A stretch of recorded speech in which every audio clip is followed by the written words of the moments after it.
Hello and welcome to another episode of Raw Chatter, where we talk all things addiction, recovery, and reinvention. I'm delighted to say that for this episode, I am not solo. I have a guest. Shona is with me. Now, Shona and I actually met online because she has an amazing story to share that actually covers both reinvention and recovery, but also resetting, amongst so many other things. She is an author, she is a speaker, and she is just an incredible lady. So, Shona, I'm going to invite you to start with what got me to connect with you, and then talk us about what set that whole trajectory off. Thank you so much, Vicky, and hello everyone. I wrote a post, didn't I, about 3 weeks ago. So I just had some of my latest surgery done, which was a little bit more reconstruction surgery done to my face, which all comes from an accident that I had 9 years ago, which I will explain in a moment. And I wasn't even going to post that day. I was lying in my hospital bed, woke up early, and just thought, even though I always say burnout is what eventually led to this additional surgery I had 3 weeks ago. And even though mentally I am really well now, physically the symptoms of burnout can still show up many years later and, still try and take control of your life. And this is why what I've learned over the past decade or so is that your body will always whisper before it screams. And it's really important to learn how to listen and understand what those triggers, what those whispers are before it does start screaming, because then it's often too late. So that's kind of how I think I got your attention. Absolutely. And then we just caught up and we had a nice chat, and I could have spoken to you all day. And but yeah, so that's kind of what's led us here, I think. And I think the reason that I reached out is because it's such a powerful message that I don't think people hear enough of, is that we often as women put our body last. Except when we put it first in terms of punishing it, hating it, criticizing it, but we don't tend to listen to it. And so what you shared in that post made me reach out to you. And that's when I got to learn your incredible story, and also learn about the book that you have written that is an amazing book. And we'll go into that a little bit later. But tell people about this accident, because it is actually a bit of a miracle that you are still here to tell the tale, isn't it? Yeah, and it wasn't a single event that broke me either. I would say it was the slow erosion of self masked behind a perfect smile and high performance. Yeah. And the scary part was nobody saw that coming. I was a lawyer. I'd been a lawyer for 20 years, and I thoroughly enjoyed my career for a large part of it. I thrive. I'm one of these people that thrive on a bit of stress. I kind of like that feeling. But what I've realized is when that stress pours into your everyday life, and then you start becoming overwhelmed and you start catastrophizing and what if kind of type style thinking, is when it becomes a problem. And it's having those resources at hand, positive ones, that healthy coping strategies, rather than just kind of digging yourself deeper and deeper and deeper into a hole when it's really hard to come out. And I thought I was very strong, very resilient. But what I've learned is that anyone can break under enough pressure. And there's always cracks behind the mask. And it's learning how to spot those. And I do a lot of work now on burnout prevention, because nobody ever once said to me, you just need to slow down. And I had lots of symptoms for years and didn't know what they were. And I was always kind of fobbed off. So, I was working, I'd say for the first decade or so, I did work quite long hours, but I didn't have children and I was young and I thought I could deal with it. Although now I know I used to get terrible, blinding migraines, which tended to, I think that was probably one of the first signs. They just would last for days and days on end, and they were kind of disabling. But then in my early 30s, I found out I was told I couldn't have children. I was born with a small hole in my heart, which eventually got closed up when I was 32 by some minor surgery, actually. And within about 8 or 9 months of having the surgery, I fell pregnant with my now nearly 18-year-old daughter. And that was kind of my little miracle. And when I went back to work after maternity leave, I realized, wow, okay, there's more to life than just work, work, work. I wanted to be that mum who was at the school gates when she started school at least once a week, just to drop her off, pick her up. That was incredibly important. And by that stage, we were in sort of the early 2010s. And I thought, well, you know, we can do that now, can't we? We can be a mum and we can work. But I think, I mean, I'm 51 now, and I know that I speak to a lot of women my sort of age, and I think we're still holding on to some of the traditional values where my own mum, and she still says this now, is that it's still the woman's job to do the household chores, the cooking, the cleaning, the childcare, but you also are required now to have a career. And I think this is such an important thing that we're going into, because those values are so ingrained, aren't they? And the whole idea that this is specifically a woman's role. And let's face it, when we actually look at the differences between men and women and how their brains actually work, we are designed to be more nurturing just by virtue of the fact that we are the ones who can have the children, and we do, and we feed them with our own body. And this is where the whole feminist movement of you can have it all and blah blah blah, but there's a cost. And this is really what you're telling us about, isn't it? You can have it all, but are you willing to pay the price? And most people don't actually know what that price is until it kind of hits them. And as you say, you noticed that there were cracks looking backwards in hindsight. You could see there were signs that you were having those crippling migraines, but somehow you kind of dismiss it and just think, well, you know what? It's not that bad. I'll carry on. Yeah.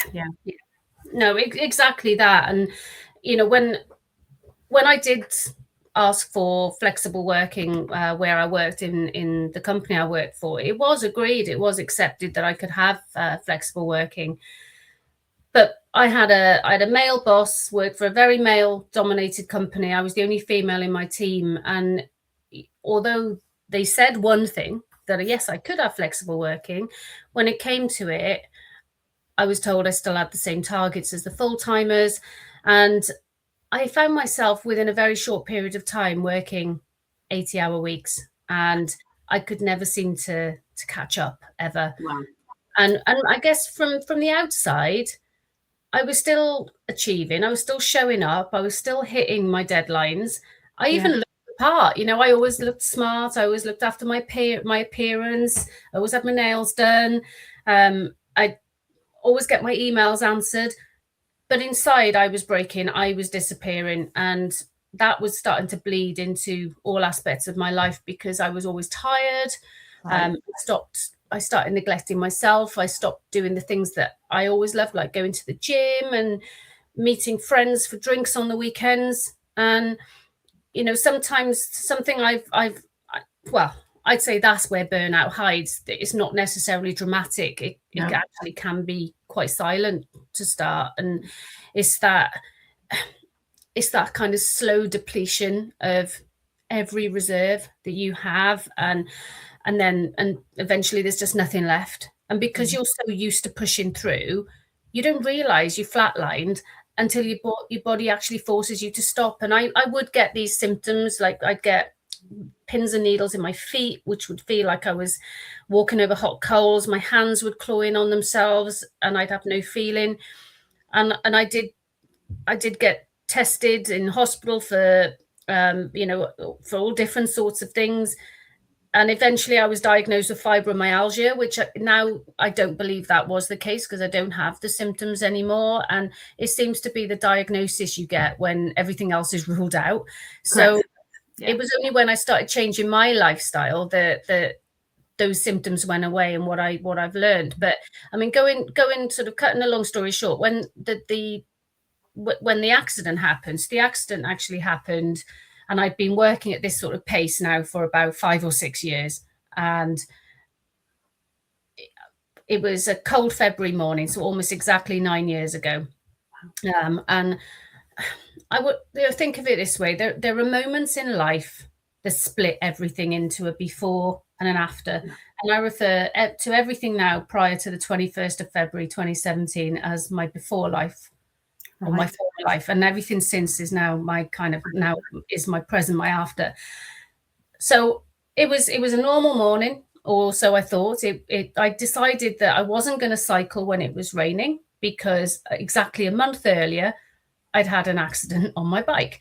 And I'd had a couple of weeks off work because I had an awful, well, call it a bruise. My whole leg was literally black from this accident.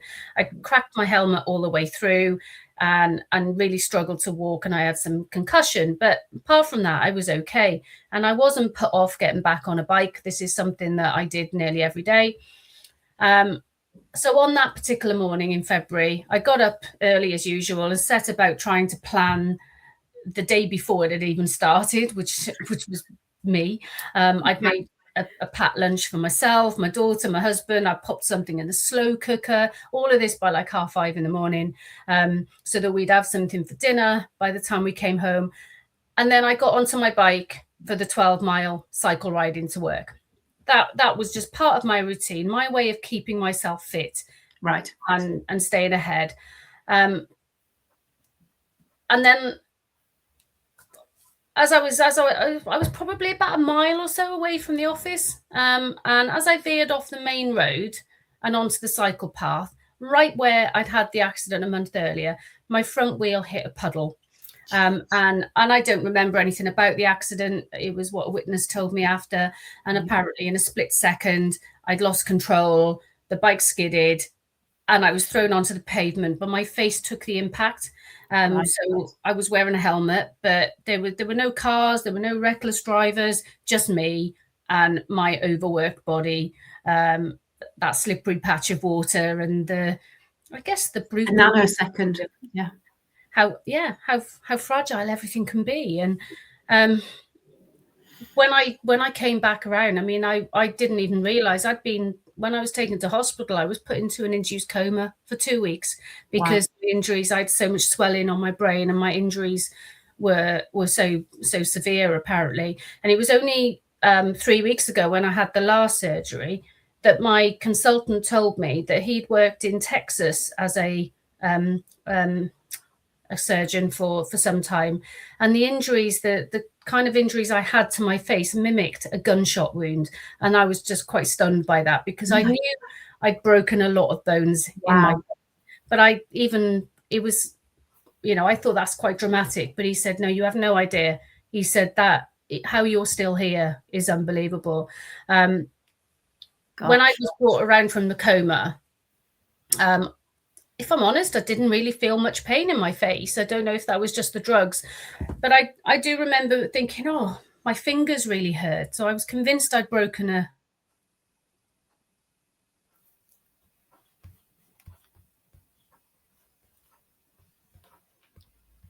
You haven't broken your fingers. And I'm like, really? They really hurt.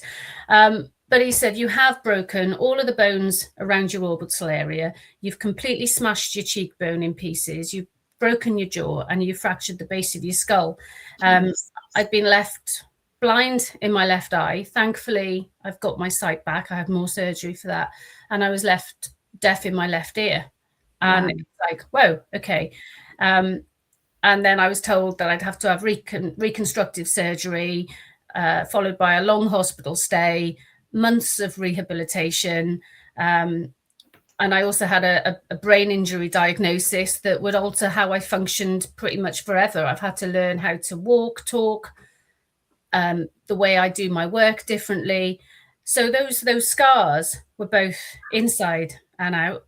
And that's a hell of a lot for you to suddenly be told that this is what your immediate future is going to hold for you. Can you remember what was going through your head at the time? Were you able to even take in what you were being told? Do you know what? It was weird, because I just thought, just do what you've got to do. I was just glad I was still alive. But I remember one occasion I was lying there in the hospital bed, and one of the questions I asked myself was, if today was my last day on earth, would I be happy with what I've achieved? And my answer was absolutely not, because going back to those old traditional values, I was brought up to believe you were only successful if you earned a high salary, if you had, some sort of,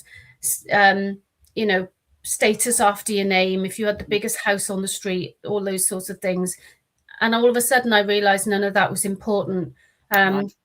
My daughter at this time was 8 years old, and I realized how much of the time I'd missed with her, one from working so much.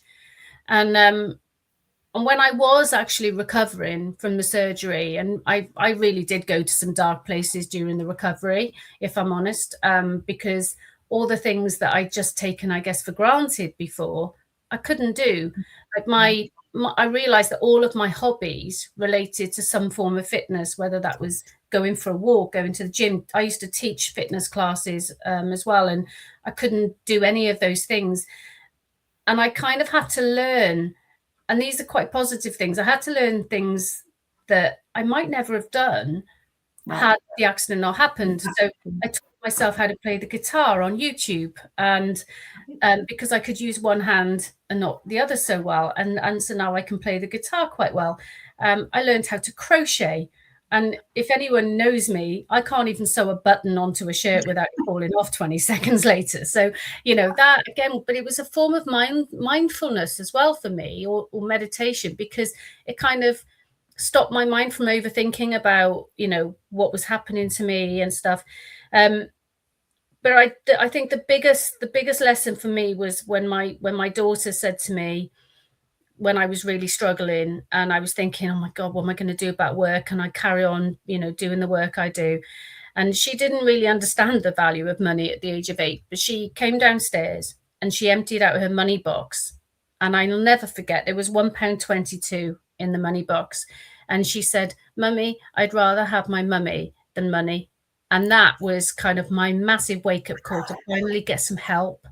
I wasn't, I think I'd realized that I'd ignored every warning sign that my body had tried to slow me down for a long time. And that crash was not the beginning of my downfall. It was the consequence of years of burnout, stress, and silence. I didn't want sympathy. I wanted clarity. And, and I finally got that. I think now that wasn't just a freak accident. It was the moment that my life demanded change. And then that statement from my daughter was, that was just the icing on it. Solidified it, didn't it? Yeah, absolutely. Yeah. And I think it's such an important message that you've just shared there, is that the accident was, I believe, things like this do happen because it's the universe, the powers that be, whatever you believe in is saying, you've not been listening, so I'm going to darn well make you. And I think, it's not always as dramatic as what you had to endure. But I think anybody listening who kind of knows that in the background they have been ignoring stuff because they're telling themselves a story, I think this is potentially, listening to what you're sharing, it's a wake-up call, isn't it, for them to kind of go, do you know what? Stop ignoring these signs, because they are trying to tell you something. You don't have to wait until it starts screaming at you. But I love what you shared, because one of the things that I say to people is the quickest way of getting out of your head, especially if you're overthinking, and when it's a negative overthinking process, which often it is, we go into catastrophizing and what ifing. But if you can just do something physical that involves your hands and your eyes, which is exactly what you have described, learning to play an instrument, you've got to use your hands, you've got to look at watching the video teaching you how to do it.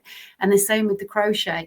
It just allows you, as you said, to get out of that overthinking and almost helps you to be in a calmer, more relaxed state. So this is amazing stuff that you're learning, even though these weren't the lessons that you potentially realized you were going to get.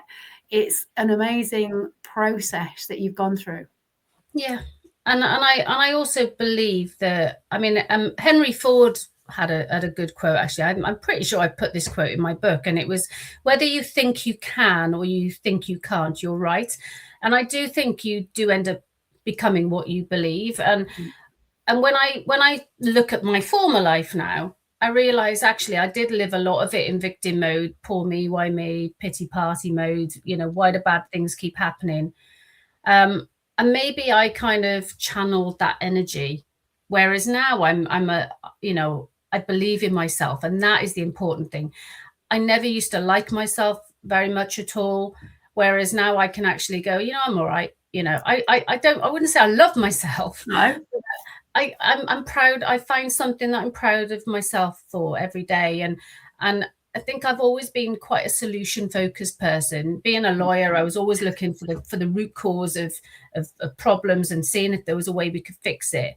Yeah. And I think what my accident taught me is, okay, right, how am I going to adapt things? So one of the things I do remember was that my doctors had told me after my accident that I had to accept that my life would most likely be very different going forward. They didn't really know the extent of my head injuries for quite some time, in addition to all my facial injuries. And I'd lost a lot of my independence. My husband had gone from being my husband, my lover, to being my carer overnight. And I did feel like a burden and very unattractive. I wasn't able to drive. Every time I got in the car as a passenger, even if I went up any incline, I'd get dizzy, nauseous. And there was several times I'd have to get out of the car and I'd fall over and just be sick. Wow. We had a skiing trip booked for 11 months after my accident. And I'd been really excited for it because I'd never been skiing and I'd always wanted to. And my doctor said, I've got to cancel it because there's no way I was going to be able to fly. The pressure would kill me. Wow. But I was determined to find a way to actually do it. And we were going to a place called Tignes in the south of France. So we got the Eurostar down. So that was the first hurdle I got over. Right. And then, yeah. And then the next challenge I had was getting to the top of the slopes. So I managed that by getting off the cable car at every stop and waiting for the pressure to normalize, which would take around 10 minutes. And yeah, it was painful, but somehow my grit and determination won. And I even made it down the red slopes and felt a huge sense of achievement and pride. And, came away from that one unscathed. And then I had some more surgery a couple of months later, which helped fix my hearing. And I think all of that started to change my mindset because I spent years telling myself I wasn't good enough, that I couldn't do things. But making that skiing trip made me realize that when I believed in myself, amazing things actually started to happen. And then I started to feel more positive and more in control. And then from then I kind of started exploring things like affirmations, mindfulness, more meditation, and the big fear I had following my accident was getting back on a bike. And of course, that was a big challenge for me. And a few years earlier, prior to the accident, I'd started taking part in just sprint triathlons, and then I just had this crazy idea that I was going to do a half Ironman event with like 2 weeks notice, which involved a 1.2 mile swim in a lake, a 56 mile bike ride, and then a half marathon all after each other. And I'd always do because I used to swim for my country years ago. So swimming was all right. Not bad at running, or can't say I really like it much. So I thought I can do it. And I became so focused and really kind of goal orientated, and it gave me that purpose and made me feel alive. And I realized that if someone told me I couldn't do something, I tell myself I can. And you know what? I completed it. I did it all, and I did it in about 5 hours. Wow! The swim actually hurt like hell because I had to wear tight goggles that pressed against the rebuilt eye socket. My hands looked like I'd been on a white knuckle ride from holding on to the Right. bike for so long. But I did it, and Amazing. you know, So how was it then the very first time? Because obviously that was my thought when you were telling me your story when we first had our conversation. Because for a lot of people, getting back on a bike would have been something that they maybe just went, you know what, I'm just not doing it. But you were determined not to let what had happened to you stop you. So that first time that you got back on your bike, can you remember how that felt for you? first time I got back on the bike was on the day I did the half Ironman event. I didn't even get back. The only time I'd been on any kind of bike was on a spin bike in the studio, Right. which was stationary, or I would have my own bike at home rigged up to one of these Roller. call them turbo trainer things. Yeah. Yeah. So I wasn't actually out on the roads. And when I finally came to do the half Ironman, it wasn't even a closed road race. So they actually did have cars. And Oh, wow. but the scariest bit about it was there were so many people doing that particular challenge that day that, you know, you'd literally have cyclists everywhere, you know. Yes, it's a pack. Yeah, no, yeah, absolutely. Yeah, but I did find all the kind of the mindfulness stuff, and you know that really helped. And we actually did it with, so my husband's ex forces, and we did it with Team True Spirit, which are all part of Help for Heroes. Yeah. And we stayed with them the night before, and I mean, my God, these people. It put my injuries to like nothing, to be quite honest, because some of these have been had limbs blown off with landmines, and some of them are their spines fused back together from injuries with shrapnel. But every single one of these people took part in this half Ironman event. Some of them had the special recumbent bikes set up for them, you know, to ride on. And every single one of them, even if it took them 10 hours, got over the finish line. And their mindsets were just unbelievable. And I thought, again, that was another thing which got me really emotional and gave me that drive to keep, you know, to do it. And I wasn't doing it for anybody else. I was doing it for me. I had to prove these things to myself. And again, this is, I know some of these things are cliche, but cliches are there because usually they're true. That's why they become cliches. And mindset is massively important, isn't it? And we don't necessarily realize what we're capable of until we decide to set ourselves a goal or a challenge like that, because most of us have got this mindset of, oh, it's too hard, I won't be able to. Other people can do it, but not me. But seeing what you had already managed to endure and come through. But also, I think what you said is so important right at the start. You're a solution-focused person, and it's not a case of, I can't do this. It's a case of, how can I? How can I make this work? And obviously that ski trip was a real poignant moment for you, going, okay, there is a way around it, and I just need to figure it out and then do it. And that is what you've done and continue to do. Yeah, so tell us about what happened then, because you did, after all of this, you then decided to go back to work, didn't you? Yeah, I did briefly. When I went back to work after about 10 months, and my employer was incredibly supportive while I was off with the obvious physical injuries. My boss would come out and see me once a week or so, and saw what my physical injuries were like. Right. And she even said, you know, what do you need us to put into place when you come back? And I had to see occupational health, you know, all the standard things. Yeah. And the one thing I knew I needed, because a lot of my calls were done with a headset, speaking to clients on calls, I said, there's no way I'm going to be able to wear a headset, because I'd had 60 stitches and staples around my hairline, where they had to literally cut around my head to pull my face down to do the surgery. It was that gross. And she was like, no, that's fine. We'll sort that out. So the day I went back, and it was on a phased return to start, just a few hours a day, there was no Bluetooth speaker. I was still expected to either wear the headset or pick up a normal hand receiver and then type and talk at the same time. And I was still having physio for a fracture at the base of my skull at the time. So to sit there with resting the receiver between my ear and type, No. Within a couple of days, I just had the most blinding headaches. And my boss said, look, you're clearly not ready to be back yet, and sent me home. And then I had to see OC Health again a few weeks later. And I thought, well, if they'd done the reasonable adjustments, that wouldn't have been a problem. Yeah. But then when I did go back, this is when I kind of had really started to realize that the way that I used to work was very different. So I was still at that point, still left deaf in my left ear. And we worked in an open plan office. And I would struggle to hear what people were saying to me with the other noise going on. And I quite often have to ask the person to repeat themselves. And our calls were recorded and listened to for training purposes and etc. And my boss had a problem with that and said, you know, when are we going to get the old Shona back? And your calls are taking longer and we've got KPIs. And I thought, well, I can't hear them. And I just felt like I constantly had to prove myself.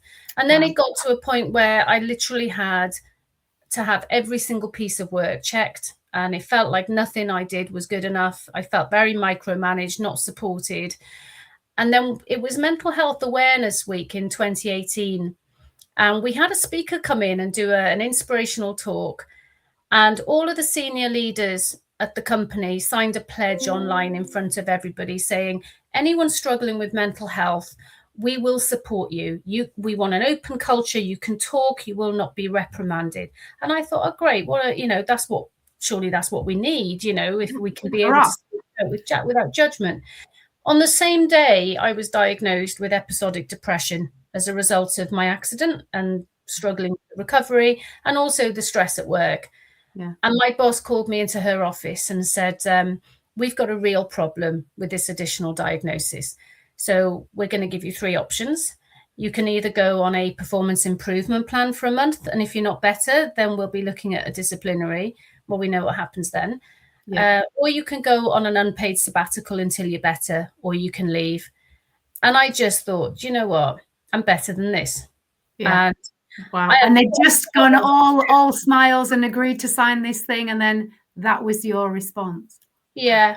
Yeah. So wow. I just thought, no, I'm not accepting that. I got myself signed off with work-related stress the next day, and I didn't let them get away with it. I did go through a formal grievance process, which took 9 months. So that was stressful as well. Eventually, it was upheld in my favor. And the person who heard my grievance was one of the senior executives who signed that pledge. And I called him out and he couldn't deny it. So I didn't do it so much to come away with a load of money. It wasn't about that. It was about proving that you can't say one thing and do another. And I see this all the time with organizations, not all, but a lot of them. They say, oh, they put posters up for mental health awareness days and, shout from the rooftops that they support their staff. But very often it doesn't always, kick in until someone's already reached crisis point, and then it's too late. So you've got to have these prevention policies in place first of all. Raise awareness. What do you look out for if someone is struggling with burnout or stress? How do you spot those cracks behind the mask? And I've lived it. I've been there. So I talk about this a lot now, and it makes a massive difference. And this is why your book is so helpful as well, isn't it, for people? Because you talk about what some of those symptoms and signs are, and you also talk about what they can potentially do to help themselves, which is incredible. Just let people know the name of your book and where they can get hold of a copy. If you've got one there, I think. It's called Broken to Bionic, Prevent and Recover from Burnout. It's Brilliant. A short book. All the chapters are about 3 pages long with what I know now and reset steps at the end of each one. It's on Amazon. You can get it for $10.99 as a hard copy, or you can get it on Kindle for about £2, I think, whatever you prefer. So, yeah, I mean, I'm not plugging that to sort of, I don't get much out of it anyway. Amazon takes most of it. But for me, I don't want other people to go through what I went through. And if my book helps just one person or an organization to say, oh, okay, we need to look at more preventative steps here. And quite a few have done. They've approached me since they've read this book and invited me in to do some training with senior managers on how to recognize those signs in burnout. For me, that's success.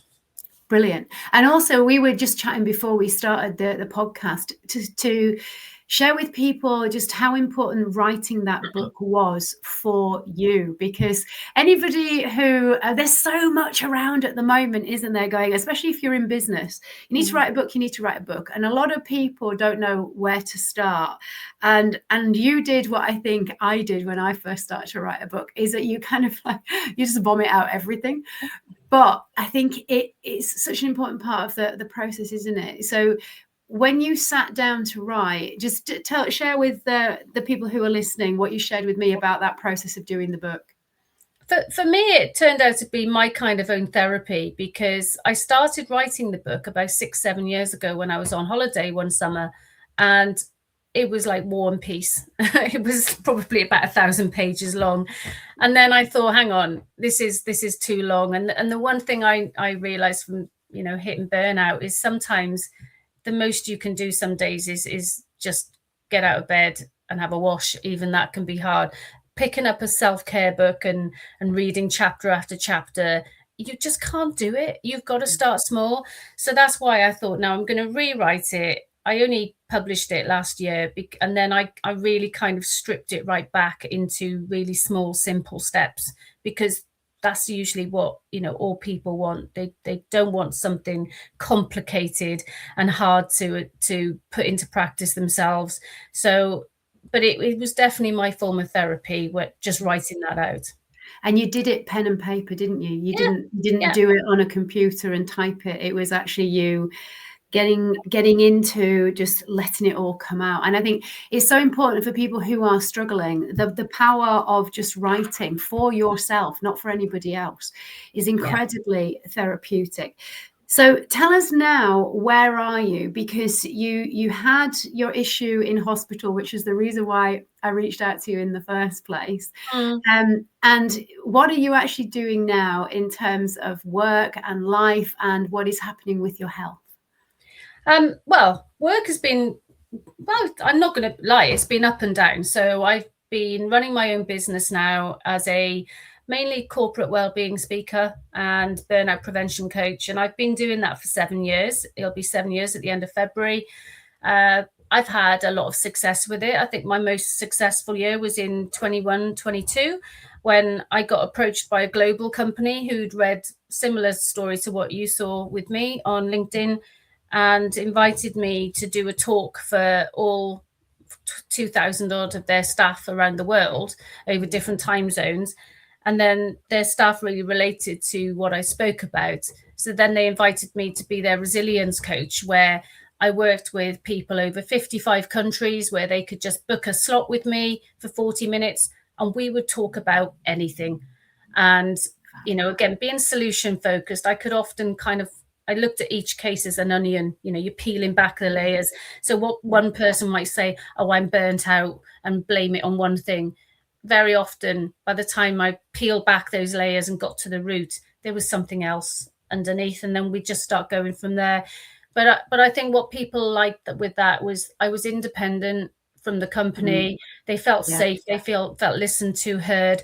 And then I would do a report for the leadership team or the management, with just findings, anonymous, but findings, and then put training into practice. And I was able to prove, because we measured all the results, we were able to prove that we'd improved employee engagement by up to 60% in just that 1 year. And it was brilliant. They flew me out to Denver. I was like, wow, I'm living the dream. I love this. And then at the end of 2022, the CEO stepped down and a new CEO came on board and cut the entire budget on well-being. And I think I learned a lot from that, because literally by the beginning of January 2023, I had no work. I had a couple of one-to-one clients and that was it. And quite a few of the staff stayed with me and worked with me privately. But I was like, oh, okay, I'll be fine. I've done this now for a few years. I'll get some more work. And then nothing came through. And I realized I'd put all my eggs into one basket. So I felt like I was starting again. So last year was an okay year. It was kind of up really, really good up until about September. I was booked for talks every month. And then and then my book came out in September, and I also got shortlisted for West Country Woman of the Year awards for wellbeing, and then work dried up again. So, Right. but again, it's picking up again now. So that is just business. And when you hear coaches and people saying, "Oh yeah, you know, it's brilliant, you bring in 10K a month and stuff," I'd rather just be honest, and it's not easy. It is like being on a roller coaster. But you know what? I love what I do now. I love having that autonomy over my day, and every day is different. And that's the joy of it, isn't it? You haven't got that dread and that thought of you've got to go into the office and you're going to be having to deal with the same management and the same issues day in, day out, which is amazing. And in terms of where you're at now, after your hospital visit, you've been on treatment, and that's going to kind of be an ongoing thing, isn't it? You're just tuning into your body and listening to what it's saying. I think so. I mean, what I hadn't realized, so for 6-7 years after the accident and having all the surgery, everything was great. I didn't have any issues. And then 18 months ago, I was rushed into hospital with bacterial meningitis and COVID. I got COVID for the first time, and it was all linked. And they didn't know what had caused the bacterial meningitis, but it was horrible. And then I recovered from that quite well. And then beginning of last year, I just started getting really, really awful sinus infections where they would just floor me for like 2 weeks at a time. And I'd be given another set of antibiotics. And I went back to see my doctor who performed surgery in the first place. And they did a CT scan, and it revealed these kind of where some of the implants I've had in my face had collapsed. And I literally just had membrane between my skull and my brain. And that was what was causing these awful infections. And I apparently was a very high risk for meningitis again. So 3 weeks ago, they did, I laugh at it now. I mean, I was 42 when I had my first surgery. And I say all the time, I had a free facelift, you know, which is, and then when I had the last load of surgery 3 weeks ago, they had to put a balloon up into my sinus area and inflate that, which formed a form of concrete to replace the broken bits of skull, and then hopefully clear away a lot of the infection. And I said, now I'm 51 and you've just given me fillers. So I can book again when I'm about 60 and we'll have another one because it saves me a fortune on both sides. But this is your attitude, and this is your mindset of let's look at the positives of it, because, and this is why it's just so important that people listen to what you have to say, because your mindset and your attitude is so important with this stuff. Because as you say, you're not a victim, and you realize that previously, prior to the accident, to some degree you were in victim mode, but no more. So now you are hopefully doing more of what you enjoy and recognizing that whatever gets thrown in your path, you know that you're going to be able to handle it. Yeah, I do believe that. Yeah, amazing. So as I always do, I'm going to ask you the question that I always ask my guests at the end of a podcast. What is the one thing that you would love the people watching and listening to take away with them from this episode? Yeah, I think we'll stick on the mindset, because when you shift your mindset, everything changes. And, I spent years telling myself that I couldn't do things. But when I started to let go of that negative self-talk and really started to believe that I could, that was when amazing things started to happen. And I think it's important to remember that progress isn't always linear. There's no such thing as perfection. And, progress over perfection has kind of become my new motto. And if I was to ask somebody to come away with any kind of reset steps, and these are things I've got in my book, is write down and write it on paper, because it takes that impact off your brain. It's really, I find this is why I find this so therapeutic. It's like a form of journaling, really. Write down something you've told yourself you can't do, and then rewrite it as I can, followed by just a first small step to move forward towards it. Brilliant. Absolutely fantastic. So that's an invitation for you guys to give that a try, get curious, give it a go and see how it helps you. And I will be putting all of the links to connect with Shona to get her booked. And if you want to connect with her on social media, where is the best place for you to kind of connect with people? Where are you hanging out? Definitely LinkedIn. Cool. That's kind of that's the platform I use most. Excellent. Excellent. Thank you so much for sharing your story. And guys, if you haven't got the book, I really, really do recommend that you get it. Even if it's not necessarily for you, I think you'll find that some of what is in there, you may actually go, oh, it is actually relevant for me. And you can always find it as a gift for somebody that you suspect is struggling a little bit with burnout as well. So I'm going to leave you with this, folks, as I always do. We only have one life, as far as we know, and one body. So please look after it because it is looking after you. Until next time, Shona, thank you. Take care of yourselves. Thank you, Vicky. Thank you.